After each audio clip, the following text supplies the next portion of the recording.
Back to my channel. সকলে কেমন আছেন? আমার ভিডিওতে আপনাদের স্বাগত।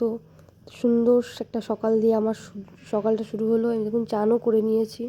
চান করে আমার চুল এত কার্লি কম করা যায় না, এবার আমি একটু সিঁদুর লাগিয়ে নিচ্ছিলাম। তারপর বিছানাটা গুছিয়ে নিলাম সকালবেলা। আজ ভাবছি সাদা এই বিছানাটা তুলে নতুন একটা বিছানা পাতবো। এখন তো শীত প্রায় যায় তবুও হালকা ঠান্ডা লাগে, সেই জন্য ব্ল্যাঙ্কেট গায়ে দিয়ে দেখুন আমার বিছানাও সুন্দর করে আমি পেতে ফেলেছি। ব্রেকফাস্টে হয়েছিল ম্যাকারনি। এই যে আমার হাজব্যান্ড খাচ্ছে ম্যাকারনি, আমিও খেয়ে নিলাম একটু। বিকেলের দিকে একটু ক্রেভিং হয়, সেই জন্য একটু চকলেট খেয়ে নিয়েছিলাম। এবার বিকেলে আমি পকোড়া বানিয়েছিলাম, বেগুনি আর আলুর চপ। কে কে বেগুনি বা আলুর চপ কোনটা খেতে ভালোবাসেন কমেন্টে অবশ্যই জানাবেন।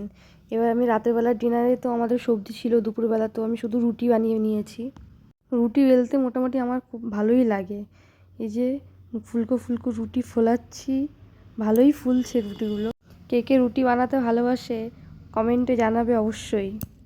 ডিনার বানানোর পর গ্যাসটা সব রান্নাঘর আমি ক্লিন করে রেখে শুই। ডিনার রুটি, ভাত, বেগুনের তরকারি, বাঁধাকপি। তো that's my day. Good night.